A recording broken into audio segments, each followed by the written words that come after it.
Hello friends, स्वागत है आप सबका हमारे यूट्यूब चैनल एमएम विद्यापीठ में। आज हम लोग देखेंगे क्लास 10th का चैप्टर 5 अर्थमेटिक प्रोग्रेशन समांतर श्रेणी का थ्योरेटिकल पार्ट देखेंगे। आज समांतर श्रेणी,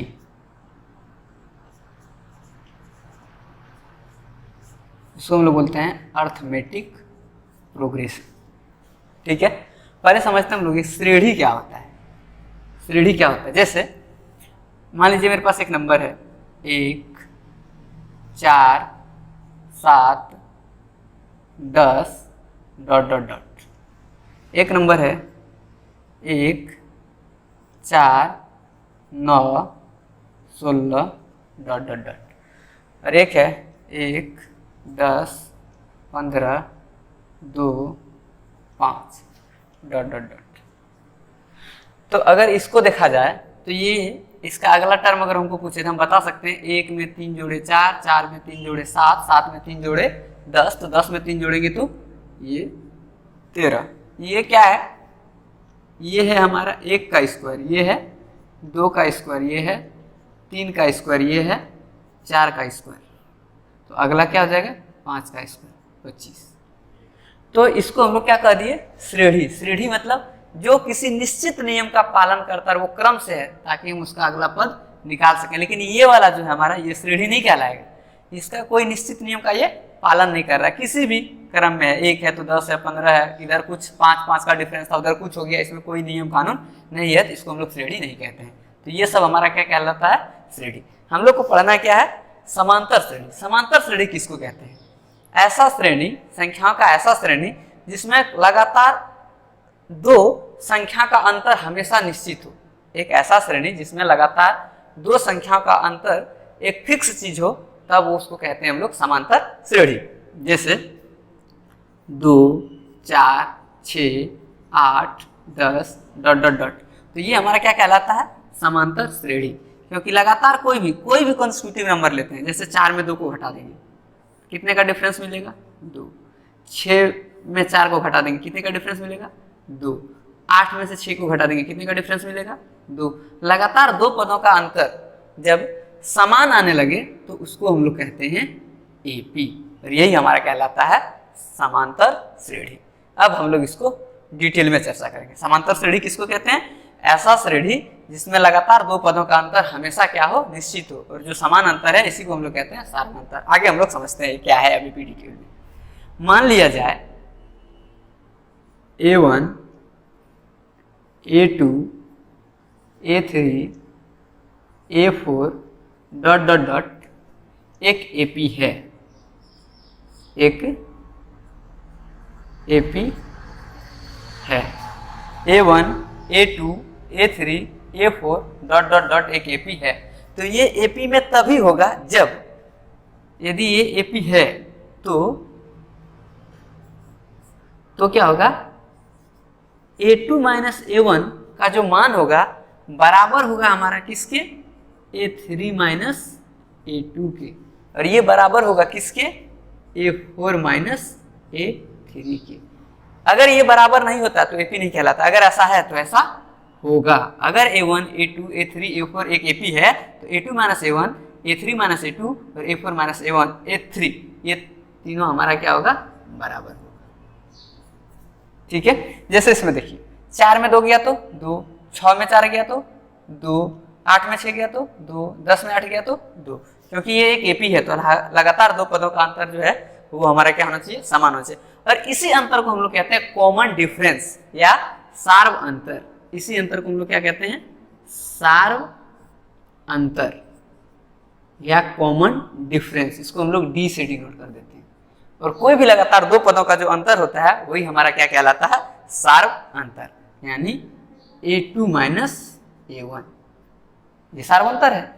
A3 - A2 ये भी वही सार्वंतर है। A4 - A3 ये भी वही सार्वंतर है, क्योंकि सबका वैल्यू फिक्स है। अगर इसको जनरल लिखना चाहे तो हम कैसे लिखेंगे, जनरल रूप में।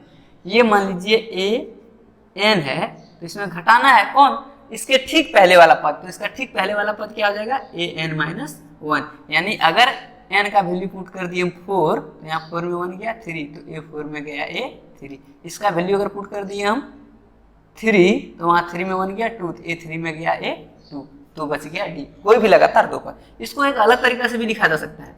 अगर इसको हम कर दें an प्लस 1 तो माइनस an।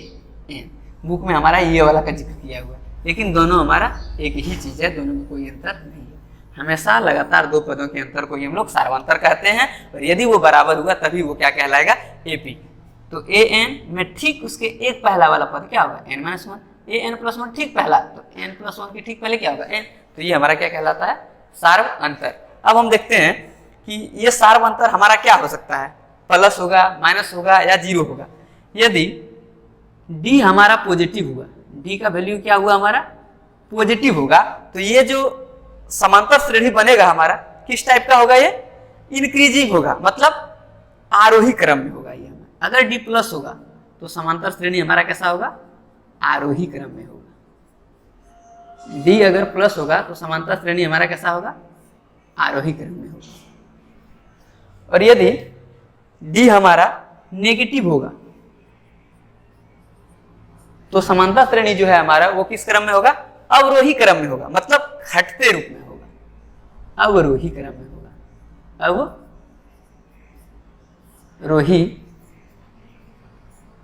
क्रम में होगा।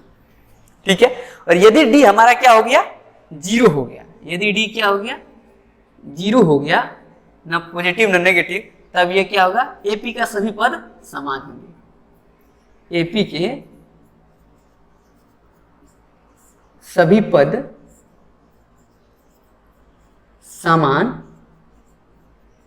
होंगे। ठीक है। तब AP का जो पद है वो सारा क्या होगा, समान होगा। एक एग्जांपल देखते हैं हम लोग कि ये किस टाइप से रहेगा। ये D नेगेटिव पॉजिटिव रहेगा तो किस तरह का AP बनेगा, तीनों का एक एक एग्जांपल देखते हैं। सबसे पहला एग्जांपल देखते हैं हम लोग।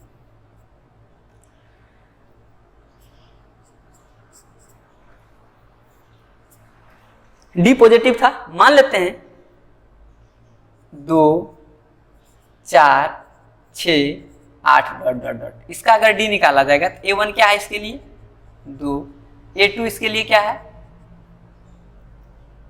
4, A1 A2 क्या है प्रथम पद, द्वितीय पद, फर्स्ट टर्म, सेकेंड टर्म, ऐसे है।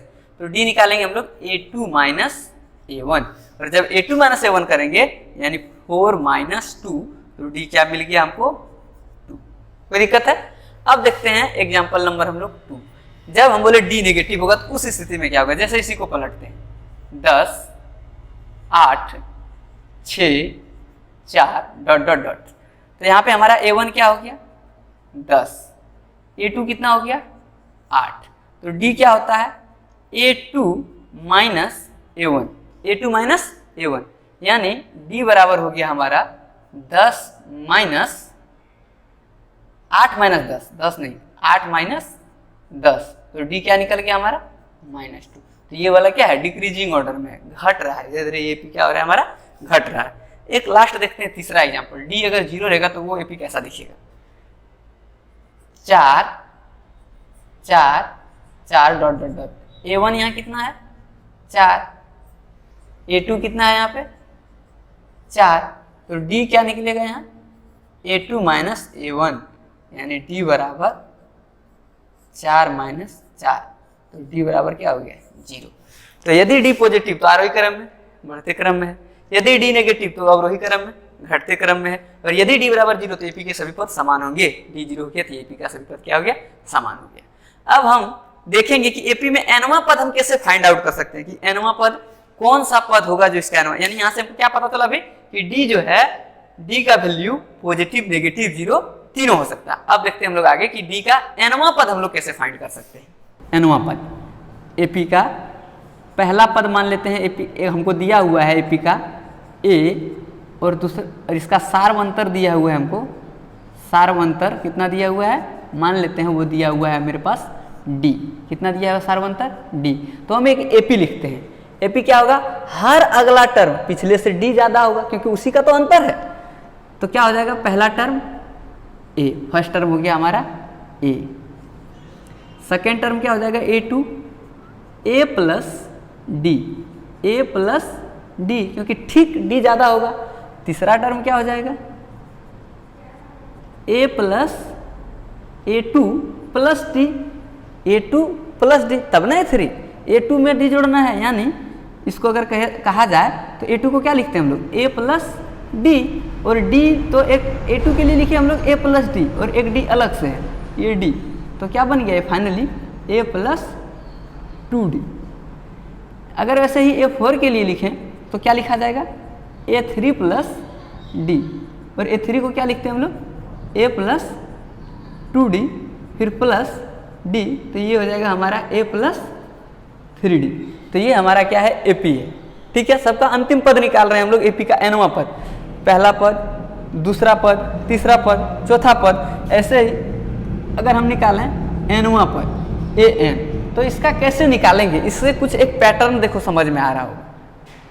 क्या समझ में आ रहा है, पहला पद में एक भी d नहीं जोड़े, दूसरा पद में एक टो जोड़े, तीसरा पद में 2 टो जोड़े, चौथा में 3 टो जोड़े, मतलब जितना पद का हम लोग निकाल रहे हैं उससे एक कम डी जोड़ते हैं। मतलब पहला पद में कितना डी जोड़े, पहला पद में जोड़े a plus 1 minus 1 into D, दूसरे में दूसरा पद था तो इसमें हो गया a2 plus 2 minus 1 into D, तो तीसरे में क्या हो गया, अगर देखो ध्यान से तो ये है a plus 3 minus 1 into D, चौथा में क्या हो गया a plus 4 minus 1 into D, 4 minus 1 into D मतलब 3d।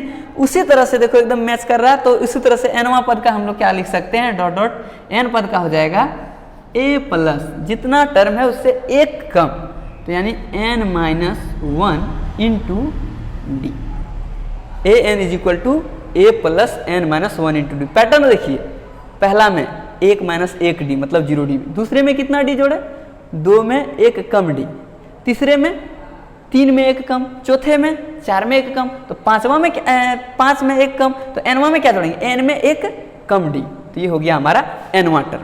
अब देखते हैं यानी ए एन बराबर क्या निकल के आया सामने हमारे पास, ए एन बराबर निकल के आता है सामने,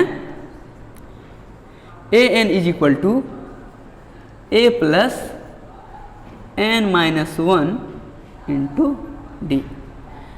अब इसमें देखते हैं हम लोग, ये ए क्या है, एन क्या है, डी क्या है, ए एन क्या है। ए एन है हमारा एनवां पद, ए एन क्या है हमारा एनवां पद। अगर ए1 लिखा रहता तो पहला पद, ए2 लिखा रहता तो दूसरा पद, ए3 लिखा रहता तो तीसरा पद, यानी A1 first term, A2 second term, A3 third term. वैसे ही ए एन nth टर्म, और ए को क्या बोलते हैं हम लोग, फर्स्ट टर्म यानी प्रथम पद या पहला पद। क्या बोलते हैं इसको, प्रथम पद या पहला पद। और डी हमारा क्या है, ये है हमारा सार्व अंतर, डी को हम लोग क्या कहते हैं, सार्व अंतर, डी को कहते हैं हम लोग सार्व अंतर। और ये जो एन है, इस एन को कहते हैं हम लोग पदों की संख्या, नंबर ऑफ टर्म, पदों की संख्या, नंबर ऑफ टर्म। चलिए अब बात करते हैं, ए हमारा क्या होना चाहिए, प्रथम पद, प्लस हो, माइनस हो, जीरो हो, कुछ भी हो चलेगा। अब रहा डी, डी क्या होगा, डी के बारे में भी हम लोग जस्ट पीछे देखे हैं कि डी का वैल्यू हमारा पॉजिटिव भी हो सकता है, डी हमारा नेगेटिव भी हो सकता है, और डी जीरो भी हो सकता है, आइदर पॉजिटिव, नेगेटिव और जीरो। एन का वैल्यू क्या होगा, पदों की संख्या। जैसे मान लीजिए एक लाइन है, एक लाइन में 3 लड़का खड़ा हुआ है, कुछ लड़का खड़ा हुआ है, मान लेते हैं ये हो गया हमारा A B C D E F, ये नंबरिंग कर देते हैं 1 2 3 4 5 6, क्योंकि नंबर ऑफ टर्म है ये। अब अगर हम इसमें कहें फोर्थ पे कौन है तो डी है, फिफ्थ नंबर पे कौन है तो ई है, लेकिन 3.5 पे कौन है तो कोई मिलेगा हमको नहीं, क्योंकि 3.5 हमारा हो ही नहीं सकता है कोई, ये हमारा, क्योंकि नंबर जब होगा वो कंसेक्यूटिव होगा, ये कोई संख्या नहीं है कि बीच में 3.5 हो जाएगा, वो कोई संख्या नहीं है, हमारा एक टर्म है कि इसके बाद वही 1 के बाद 2 आएगा, 2 के बाद 3 टर्म होगा, 3 के बाद 4 होगा, 2.5 टर्म नहीं हो सकता है, 3.5 टर्म नहीं हो सकता है। यानी n जो होगा, n हमारा बिलोंग्स करना चाहिए कहाँ से, नेचुरल नंबर, यानी n का मान जो होगा वो होना चाहिए हमारा एक प्राकृतिक संख्या होना चाहिए। और प्राकृतिक संख्या हम लोग फर्स्ट चैप्टर में देखे होंगे, किसको कहते हैं, गिनती की संख्या, यानी 1 2 3 इस तरह से लेकर के इन्फिनिटी तक। ठीक है, सार्वंतर ये पॉजिटिव नेगेटिव जीरो सब हो सकता है। यहाँ तक कोई दिक्कत है? तो हम लोग यहाँ से फार्मूला भी निकाल लिए थे। अब देखते हैं इस पर हम लोग कुछ क्वेश्चन करते हैं, इससे रिलेटेड कुछ क्वेश्चन करते हैं कि किस टाइप का हमको क्वेश्चन इसमें मिलेगा। चलिए देखते हैं इससे रिलेटेड कुछ क्वेश्चन।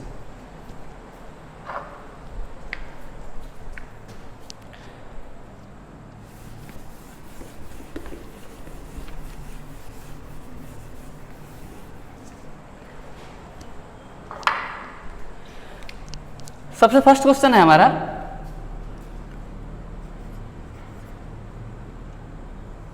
टू 4 6 8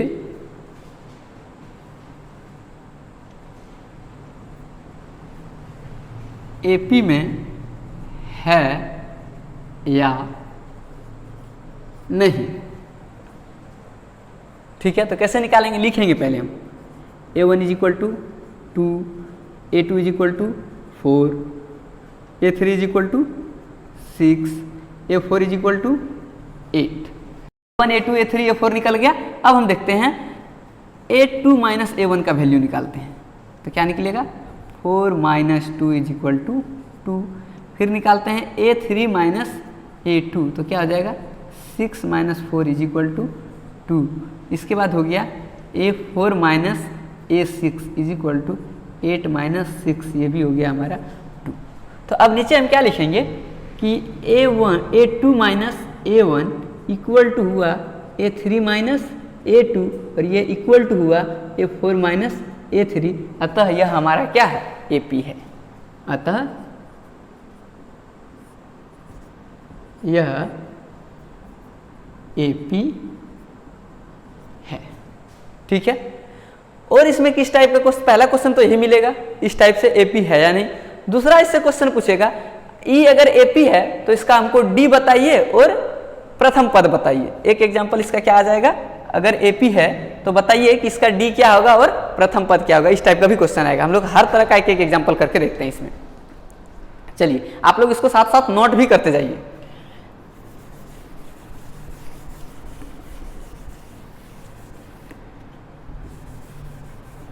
टू 4 6 8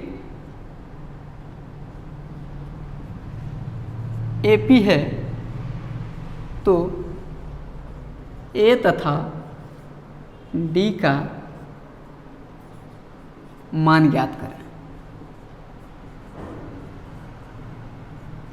अगर AP में है तो इसका हम लोग क्या करना है? मान ज्ञात करते हैं। तो लिखेंगे A इज इक्वल टू क्या दिया हुआ है?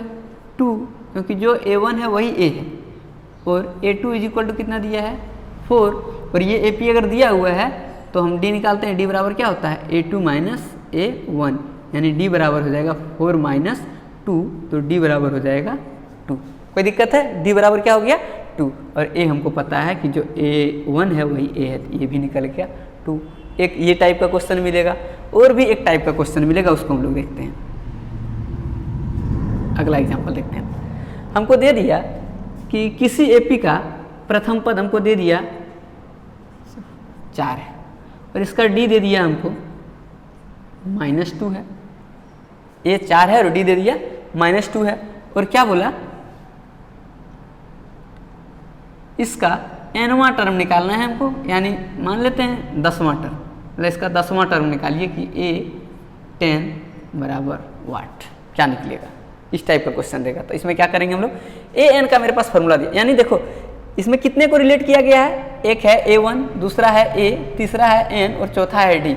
तो 4 में से कोई हमको 3 दिया रहेगा और एक एब्सेंट रहेगा, और एक का वैल्यू निकालना है। तो इसी का इक्वेशन बन जाएगा और आसानी से निकल जाएगा। तो हम लोग लिखेंगे AN बराबर क्या होता है formula? A plus N minus 1 into D। AN का वैल्यू पता नहीं, निकालना है हमको। क्या दिया है? A 10 दिया है, तो A 10 दिया, इसका मतलब हुआ कि N का वैल्यू हमको दिया हुआ है 10, यानी 10वां टर्म निकालने बोल रहा है। तो हम यहाँ लिखेंगे A10 is equal to A plus A मतलब 4 प्लस N का वैल्यू 10। कैसे? यहाँ AN था तो N का वैल्यू यहाँ से हमको पता चला 10 माइनस 1 इंटू D का वैल्यू -2 है, इंटू में ब्रैकेट लगाएंगे, नहीं तो वो माइनस ऐसा लग जाएगा। A10 इज इक्वल टू क्या हो जाएगा तब? 4 प्लस 9 इंटू -2। तो A10 इज इक्वल टू क्या हो जाएगा? 4 माइनस 18, तो A10 इज इक्वल टू क्या हो जाएगा? -40। ठीक है, इस टाइप से हमको क्वेश्चन दिया रहेगा तो हमको बनाना है। तो आप लोग को थ्योरी समझ में आ गया होगा। तो आप लोग क्या करिए, अब आप लोग एक्सरसाइज और एग्जाम्पल का जितना क्वेश्चन है उसको ट्राई करिए। 5.1 का सारा क्वेश्चन बनेगा, 5.1 और 2 का अगले वीडियो में हम लेके आएंगे, उसका सारा का सॉल्यूशन लेके आएंगे।